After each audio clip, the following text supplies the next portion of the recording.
night, the European Council decided to grant the United Kingdom a flexible extension of the Article 50 period until the 31st of October. This means an additional 6 months for the UK. During this time, the course of action will be entirely in the UK's hands.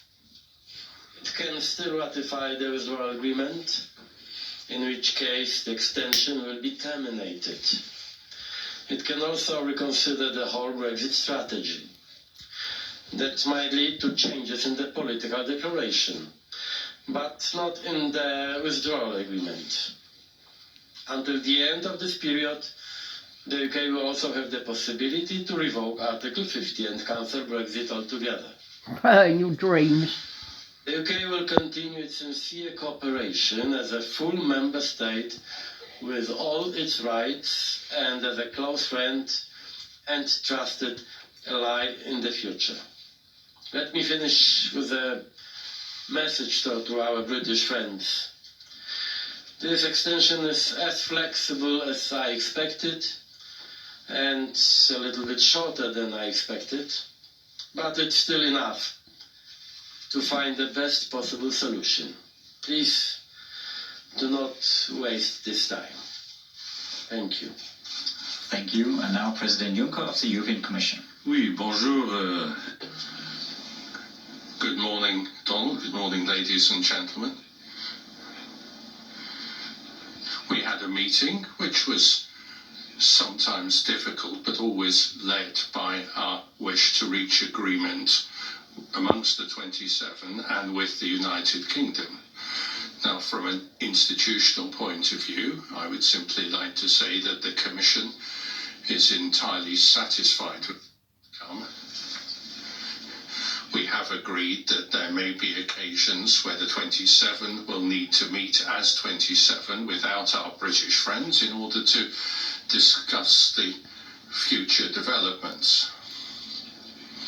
Now, some people have said that we're trying to introduce different types of status between different countries in the EU, including between countries leaving and countries remaining. But there's a precedent, of course, for dealing with different countries in a different way. When I was president of the European Council in December 1997, I proposed to my colleagues that the Eurogroup be set up. There was great reluctance, the UK, Denmark, Sweden, and others. But we did this because we felt that those who needed to manage the single currency together should be able to speak amongst themselves, while obviously ensuring proper continuity with the work of the Council of Ministers, the Ministers of Finance at the time. That's basically what we've done today. We have recalled to our British colleagues that there should be the principle of sincere cooperation between all member states, and we are convinced that the United Kingdom will respect its obligations. In June, when we meet again, we will not be renegotiating amongst ourselves or with the UK the agreement that was reached months ago, because the withdrawal agreement must be respected in its entirety. And we don't want the withdrawal agreement to be called into question, because that would jeopardize the backstop agreement that we have negotiated with our Irish friends. And I'm sure our Irish friends are comforted to see that their wishes and concerns have been taken into account by their friends in the European Union. So there will probably be a European election in the United Kingdom. That may seem a bit odd, but rules are rules, and we must respect European law, and then we will see what happens. I do rather regret the fact that we only talk about Brexit.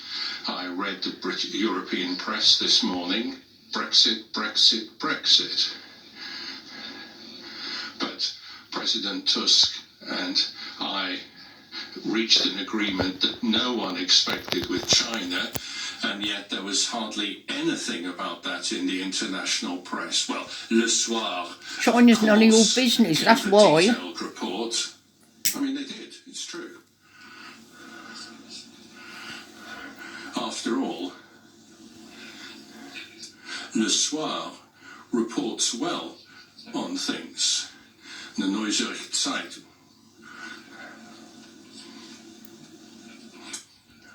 Which of course is from outside the European Union.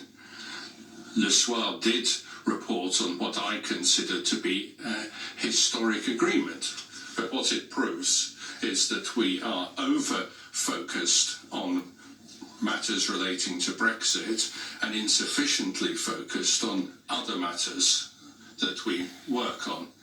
So yes, I'm very happy that an agreement has been reached amongst the 27. I think it was essential to demonstrate that the 27 stand united in their analysis and in their action, and in October we'll see what happens. We'll be leaving before Meeting, October, pal. Too long a meeting. We've already out. Thank you, and the floor is now open for your questions. And I think the first question goes to Chris. Yes, the gentleman to our right. Thank you, President. It's Chris Morris from BBC. President Tusk, you said the extension was a little shorter than you expected. Isn't it, from your perspective, in some ways the worst of both worlds? Not short enough to really put on the pressure in the UK Parliament to get a deal passed quickly, but not long enough to allow you to set aside Brexit to focus on other things for any useful period of time. And secondly, as you know, Article 50 says nothing, or doesn't rule out multiple extensions. Is there anything in the language agreed today which says October the 31st is the final deadline, or is it possible that come mid to late October we will once again be having a summit like this and working out how much longer we're going to extend again?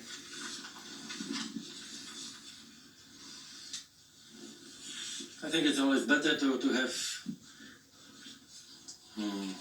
piece of something than all of nothing, and which means that in 6 months, more than 6 months and almost 3 weeks, it could be enough for a good solution if there's goodwill and majority for some solutions in London, of course, and in the House of Commons.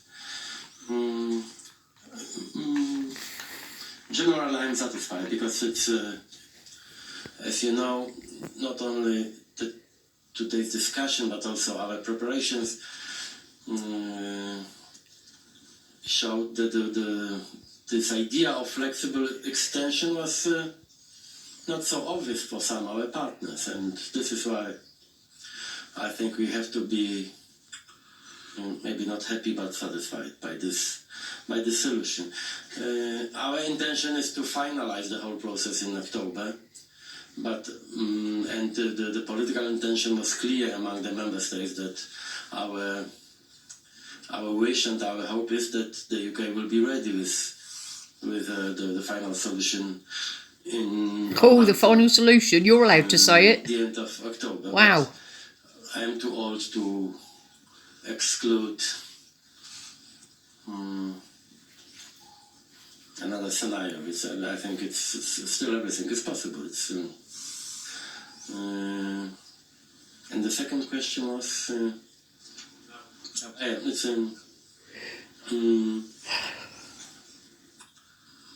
Jean-Claude, maybe. A hard Brexit without a deal would be a total disaster. Everyone knows that. So we have to do everything to avoid a hard deal. That's what Donald and myself are trying to do. No such thing as a hard Brexit, it's just Brexit. Successful. I like the decision we have taken tonight because the end date has been fixed on the 31 of October. I have to leave my job on the 1st of November. Oh, that's why then. This year, so my guess would be that we will have not a night session because if we had, I have to leave the meeting at midnight.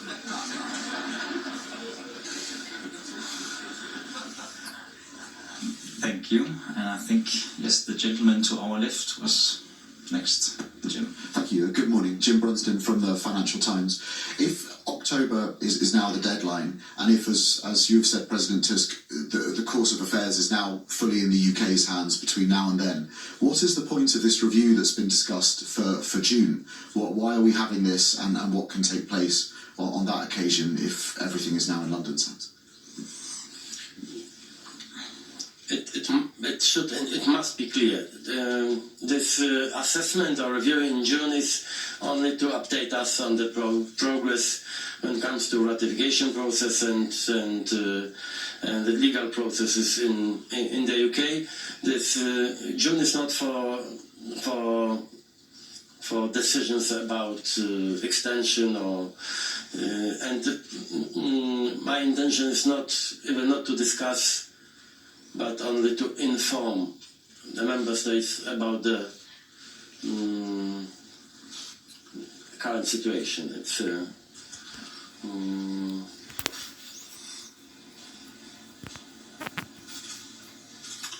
In June, we are taking stock of what has happened from now to then. It's not a negotiation session.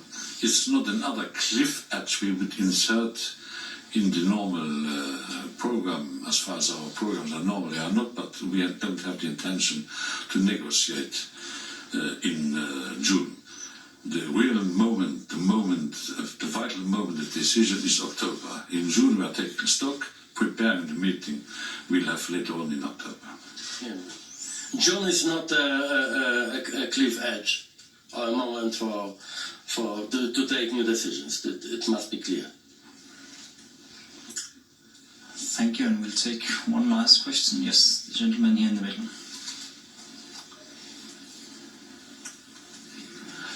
Nikos Chrysoloras from Bloomberg News. Can I ask you to elaborate on paragraphs 7 and 8 of today's decision? What do you expect from the UK? What do you mean by strategic cooperation? Do you expect the UK to not participate, for example, in the votes for high-level appointments in June? What exactly is the idea that you expect? And the second question, if I may, given the differences today over the length of extension, would you insist that the EU unity of the 27 still holds, or did France go rogue today?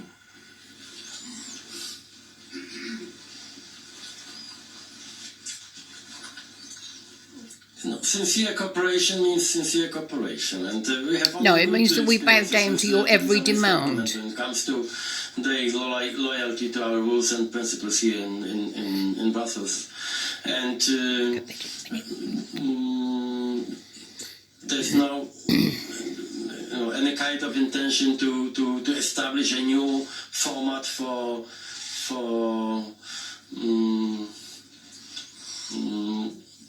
member state under Article 50, and of course the United Kingdom is and will remain during the whole process a full member of the European Union, no doubt, with all the obligations, but also with all the rights, and especially with voting rights, no doubt. But our intention was to have some, political guarantees and declarations that the UK will not use any kind of political blockings or tricks to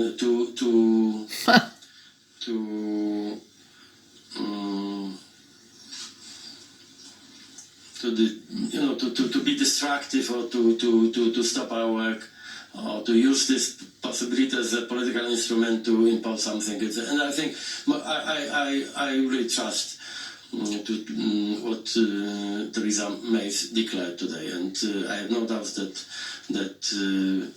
this term sincere cooperation is treated seriously. The reference to sincere cooperation is a reference to the basic principle of the treaties, which are governing our living together. And I trust Theresa May that the United Kingdom will not step away from the treaty obligation. They have to cooperate with the other member states in this. Well, you wait till our Brexit MEPs get in, pal.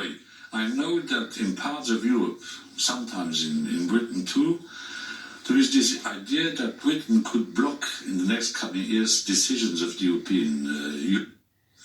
we had heard voices coming from Britain that Britain wants to be a very difficult partner of the others. That's nothing new. The other point is that we should de-dramatize this issue, because the next big decisions we have to take, appointment of the President of the European Council, of the one of the European Commission, and others, can be dealt with qualified majority.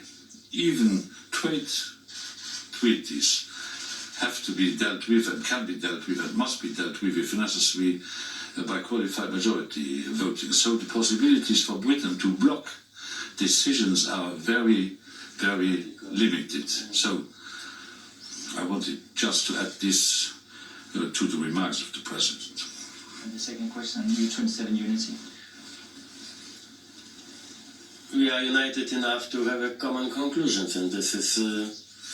No, you're not. You're not united. They're all bowing down to your demands. We are always, all 27 or 28 member states on the same or identical position. But unity in our case means that we are always able to find a compromise, and this was that case.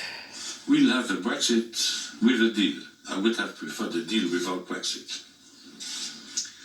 It's still much easier to build majority here, or even unity, than in the House of Commons, as you mentioned. I'm repeating myself by saying that the Sphinx is an open book by comparison to the British Parliament.